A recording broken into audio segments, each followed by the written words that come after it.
नमस्ते। क्या आपने कभी सोचा है कि भारत का नक्शा सिर्फ लकीरें और शहर नहीं, बल्कि हजारों साल पुरानी कहानियों की एक पूरी किताब है?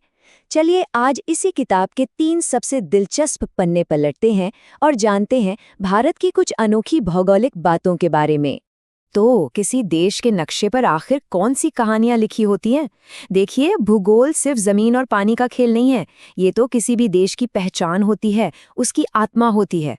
आज हम भारत की पहचान बनाने वाले एक पुराने पहरेदार, एक जरूरी समुद्री रास्ते और एक बहुत ही लंबी तटरेखा की कहानी में गोता लगाएंगे। तो हमारी ये यात्रा शुरू हो रही है उत्तर पश्चिम भारत से, एक ऐसे पुराने पहरेदार से जो इतना पुराना है कि हिमालय भी उसके सामने बच्चा लगे। जी हाँ, ये है भारत की सबसे पुरानी पर्वत श्रृंखला। तो सवाल सीधा सा है, भारत की सबसे पुरानी, सबसे पहली माउंटेन रेंज कौन सी है? और हो सकता है इसका जवाब सुन के आप थोड़ा चौंक जाएं। और वो नाम है अरावली श्रेणी। हाँ, अरावली। ये इतनी इतनी पुरानी है कि करोड़ों सालों से हवा और पानी ने इसे घिस घिस कर आज ऐसा बना दिया है। पता है, एक जमाना था जब ये भी हिमालय की तरह ऊंची और बर्फीली हुआ करती थी। जरा सोचिए इसका फैलाव। ये राजस्थान के रेगिस्तान से शुरू होती है और सीधे देश की राजधानी दिल्ली तक एक दीवार की तरह खड़ी है। हाँ, आज ये थोड़ी घिस जरूर गई है, लेकिन इसकी सबसे ऊंची चोटी गुरु शिखर आज भी पूरे शान से खड़ी है। और गुरु शिखर की ऊंचाई है 1722 मीटर।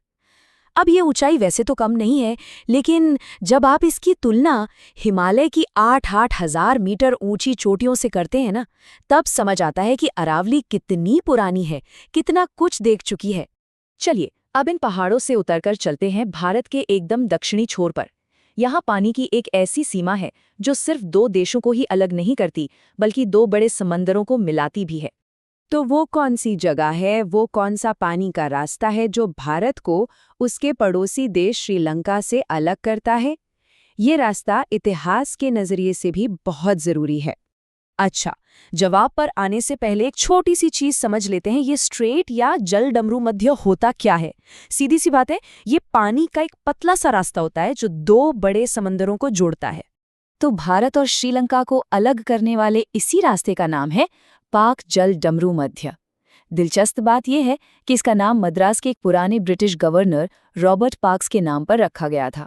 ये जो पार्क स्ट्रेट है ना, ये एक तरफ भारत के तमिलनाडु को और दूसरी तरफ श्रीलंका के नॉर्दर्न प्रोविंस को छूता है।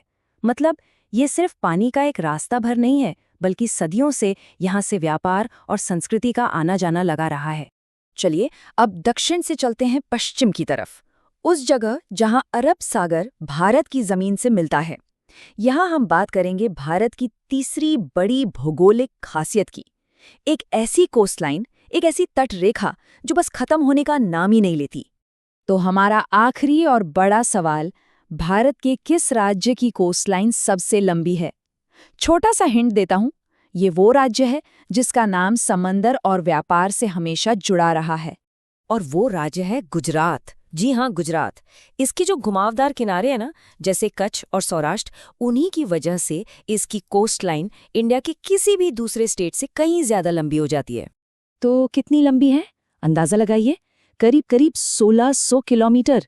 इसे ऐसे समझिए कि आप दिल्ली से कोलकाता पहुंच जाएंगे तब भी ये दूरी कम पड़ेगी। और इतनी लंबी कोस्टलाइन ही तो गुजरात को समुंदर का एक बड़ा दरवाजा बनाती है। तो याद रखने वाली बात यह है कि ये सिर्फ एक लंबी कोस्टलाइन नहीं है, ये भारत के सभी राज्यों में सबसे लंबी कोस्टलाइन है। और यही वजह है कि पुराने ज़माने से लेकर आज तक यहाँ बड़े बड़े बंदरगाह हैं जो देश की इकोनॉमी के लिए बहुत ज़रूरी हैं। तो चलिए फटाफट से रीकैप करते हैं। आज हमने भारत के नक्शे की 3 बड़ी कहानियां जानी। सबसे पुरानी माउंटेन रेंज अरावली, भारत और श्रीलंका को क्या अलग करता है पार्क स्ट्रेट, और सबसे लंबी कोस्ट लाइन वाला राज्य गुजरात। ये सिर्फ फैक्ट्स नहीं है, ये दिखाते हैं कि भारत का भूगोल कितना विशाल और कितना अलग है। ये 3 चीजें तो भारत को एक शक्ल देती हैं, लेकिन सोचिए इसके भूगोल में और न जाने कितने राज छिपे होंगे। भारत का नक्शा तो ऐसी अनगिनत कहानियों से भरा पड़ा है, बस उन्हें पढ़ने वाला चाहिए।